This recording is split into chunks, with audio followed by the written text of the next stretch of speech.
तो फ्रेंड्स, हम पढ़ रहे थे क्लास 12th का चैप्टर फर्स्ट जीवोमेजन एंड रिप्रोडक्शन इन ऑर्गेनिज्म। तो लास्ट वीडियोस में हमारा चल रहा था दाब लगाना, लेयरिंग। इसके मैंने आपको लास्ट वीडियो में सरल दाब, शीर्ष दाब, खाई दाब, संयुक्त दाब और ड्रॉप दाब समझा दिए थे। लास्ट हमारा बचा था स्तूप दाब, जो मैं कह रही थी काफ़ी बड़ा है, बहुत इंपॉर्टेंट भी है। ठीक है, स्तूप दाब, माउंड लेयरिंग। तो पहले मैं थ्योरी पढ़ के बता देती हूँ।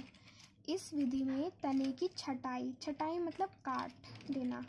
इस विधि में तने की कटाई कर दी जाती है या फिर छटाई कर दी जाती है। इस विधि में तने की छटाई कर दी जाती है। कुछ समय बाद तने से नई शाखाएं निकल आती हैं। आपने देखा होगा, हमने कोई प्लांट तोड़ के डाल दिया या फिर किसी भी चीज़ के बीज डाल दिए तो वैसे ही थोड़ा बहुत घास आने लगती है, फिर प्लांट उग जाता है। तो कुछ समय बाद तने से नई शाखाएं निकल आती हैं, तो तने के निचले भाग को मृदा में दबा दिया जाता है। जब शाखा निकल आएंगी तो तने का जो निचला भाग है उसे मृदा में दबा दिया जाता है। आधार पर मृदा द्वारा एक स्तूप बनाया जाता है। स्तूप का मीनिंग यहाँ पे क्या है?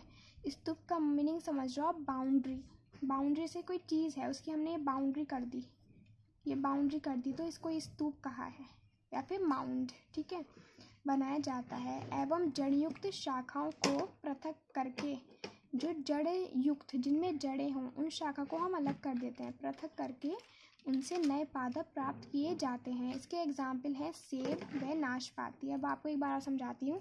हम कोई तना लेंगे, ठीक है, उसको काट देंगे। कोई तना लिया हमने, उसको हम काट देंगे। कुछ समय बाद देखेंगे तो जो कटा हुआ पार्ट है, इससे नई शाखा का निर्माण होगा। और इस तने के जो निचला भाग है, जब नए शाखा का निर्माण होगा तो इसके तने के निचले भाग को हम मृदा में दबा देंगे। ठीक है, और एक जो मृदा पे दबाएंगे उसके बाद इस पर एक बाउंड्री बना देंगे इस प्लांट के चारों ओर, इसे हम स्तूप कह रहे हैं। ठीक है, और फिर क्या करेंगे? एवं जड़युक्त शाखाओं को, जो इसमें जड़युक्त जिस तने पे जड़ हैं उनको हम हटा देंगे और नए पादप प्राप्त करेंगे। एक बार और बता देती हूँ मैं। कोई तना लेंगे, उसको हम काट लेंगे। काटने के बाद हम इसे कुछ समय बाद देखेंगे तो उसमें हमारी शाखा उग आएंगी। फिर हम क्या करेंगे, जो जिस पे शाखा उगी है तने के निचले भाग को मृदा में लगा देंगे।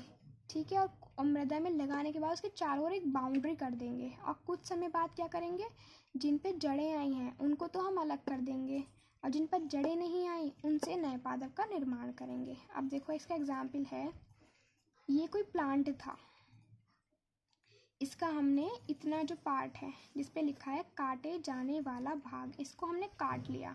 ठीक है, ध्यान से समझना। और जो ये कटा हुआ भाग था, इसको हमने, जो थ्योरी में लिखा है कि कुछ समय बाद नई शाखाएं निकल आती हैं तो तने के निचले भाग को मृदा में दबा दिया जाता है। जो ये कटा हुआ भाग था नीचे का, इसे हमने मृदा में दबा दिया, लिखा है ना कटा भाग।